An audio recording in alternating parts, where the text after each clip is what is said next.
صلی اللہ تعالی علی خیر خلق محمد وآلہ وصحبہ اجمعین۔ آج کی جو منزل پڑھی گئی ہے اس میں جہاں اور میرے اور آپ کے لیے سبق ہیں، وہاں اس مالک الملک نے فرمایا کہ بے شک جو کافر ہیں، ان الذین یکفرون بآیات اللہ، جو اللہ کی آیتوں سے انکار کرتے ہیں، کفر کرتے ہیں، اللہ یقتلون النبیین بغیر حق، اور نبیوں کو قتل کرتے ہیں۔ ظاہر ہے کہ انبیاء تو معصوم ہوتے ہیں، ان کی تو کوئی غلطی، نبیوں کو بھی قتل کیا گیا۔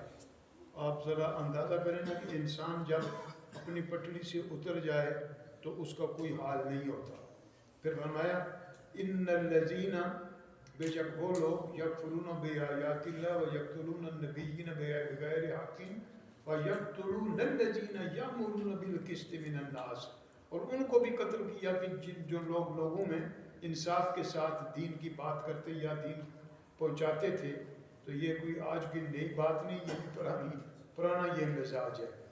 تو اس کے بعد فرمایا فبشرہم بعذاب علیم، انہیں دردناک عذاب کی بشارت دے دو، دردناک عذاب ہے ان کے لیے۔ اور اولئک الذین حبطت اعمالہم فی الدنیا والآخرہ، یہ وہ لوگ ہیں کہ جنہوں نے اگر کوئی نیکی کی بھی ہوگی نا تو اللہ تعالیٰ اس کو اس دنیا میں بھی اور آخرت میں بھی ان کے اعمال کو ختم کر دے گا۔ وما لہم من ناصرین، اور کوئی ان کی مدد کرنے والا نہیں ہوگا۔ دوسرے لفظوں میں کافروں کی مدد کوئی کرنے والا نہیں، مومنوں کے لیے اللہ کے انبیاء بھی ہیں، اولیاء بھی ہیں، کاملین بھی ہیں۔ آئے ہائے، یہ سارا میرے اور آپ کے لیے ایک سبق تھا، اور اس سبق ہی کی وجہ سے فرمایا کہ ذالک بانہم قالوا لن تمسنا النار الا ایاما معدودات، کیونکہ انہوں نے ایک عقیدے بنا رکھے تھے، ان میں ایک یہ بھی تھا کہ ہمیں اللہ کچھ نہیں کہے گا سوائے چند وہ جو دن ہیں، وہ مخصوص دن ان کے، الا ایام معدودات۔ تو فرمایا کہ وہ دھوکے میں ہیں، اور ان کے دھوکے ہی کی وجہ سے وہ ہم سے بھی دور ہیں، دین سے دور ہیں۔ تو جب یہ صورتحال بندے کی ہو جائے کہ وہ اللہ اور اس کے دین کے دور سے دور ہو، تو پھر اس کے پر کوئی نصیحت اثر نہیں کرتی۔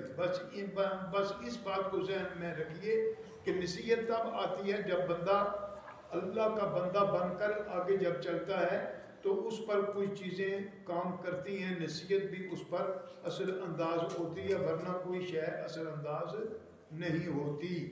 تو جب یہ صورتحال ہے تو اس وقت مالک الملک مجھے اور آپ کو دین کی اس بلندی پر لے جائے کہ جس بلندی پر اس نے انسان کو انسان بنایا ہے۔ تو آخر میں آپ دیکھیں کہ میں زیادہ ٹائم بھی نہیں لینا چاہتا آپ احباب کا، کیونکہ تھکے ہوئے ہوتے ہیں۔ تو اب آخر میں یہی تھی، فرمایا کہ لیکن الذین اتقوا ربہم لہم جنات تجری من تحتہا الانہار خالدین فیہا، اور جو متقی ہیں، جو اللہ کے بندے ہیں، پھر انہیں صرف اس دنیا میں ہی نہیں، جہاں بھی نعمتیں ہیں، لیکن آخرت میں اتنی بڑی نعمتیں ہیں کہ جنات، ایک جنت نہیں، جنات جمع پلورل ہے، اور تجری من تحتہا الانہار، اس کے نیچے سے نہریں جاری ہوں گی، خالدین فیہا۔ یہاں تو دنیا عارضی ہے نا، میں اور آپ اس عارضی دنیا میں عیش چاہتے ہیں، آرام چاہتے ہیں، گاڑی چاہتے ہیں، سکونت چاہتے ہیں، وہ جگہ وہ ہے جہاں ہمیشہ کے لیے رہنا ہے، عارضی نہیں ہے۔ تو اس لیے فرمایا کہ یہ نزلا من عند اللہ، یہ اللہ کی طرف سے ان کے لیے دعوت ہوگی، دعوتی دسترخوان بچھایا جائے گا، اور اللہ ہی کی طرف سے ان کی خدمت کرنے والے وہاں مخلوق موجود ہوگی۔ اور پھر فرمایا وما عند اللہ خیر للابرار، اور ابرار کے لیے جو خیر ہے نا اس کے بارے میں بھی سوچیں۔ اور پھر فرمایا وَإِنَّ مِنْ أَهْلِ الْكِتَابِ لَمَنْ يُؤْمِنُ بِاللَّهِ وَمَا أُنزِلَ إِلَيْكُمْ وَمَا أُنزِلَ إِلَيْهِمْ خَاشِعِينَ لِلَّهِ، یعنی اس سارے میں سبق کیا ہے؟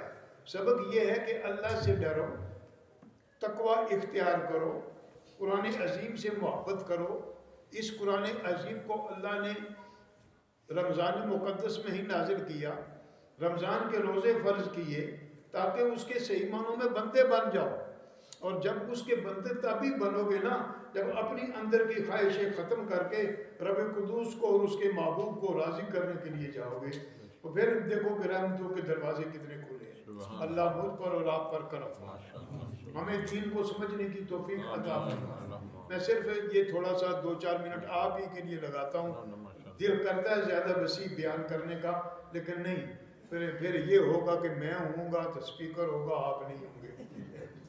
اللہ تعالی ہم پر کرم فرمائے۔ الحمدللہ رب العالمین والعاقبۃ للمتقین والصلاۃ والسلام علی رسولہ وآلہ واصحابہ اجمعین۔ اے مولا ہم پر فضل فرما، ہمارے گناہ معاف فرما، اس ماہ مقدس کی ہر رحمت اور نعمت ہمیں نصیب فرما، برکات ظاہری اور باطنی عطا فرما۔ یا اللہ ہر شر سے بچا، شر شیطان سے بچا، شر نفوس سے بچا، نفس کی شرارتوں سے بھی بچا، شیطان کی شرارتوں سے بھی بچا، اور معاشرے کے اندر جو گند ہے اس سے بھی ہمیں محفوظ رکھ۔ ہمارے یہ جو بچے آتے ہیں یا اللہ تربیت کے لیے آتے ہیں، انہیں ایک اچھی زندگی آئندہ کے لیے بھی سیکھنے کی توفیق عطا فرما۔ یا اللہ یہ جامعہ تیرے محبوب بندوں کے کرم سے بنا ہے، اسے قیامت تک قائم رکھنا۔ صلی اللہ تعالی علی خیر خلقہ محمد وآلہ وصحبہ اجمعین۔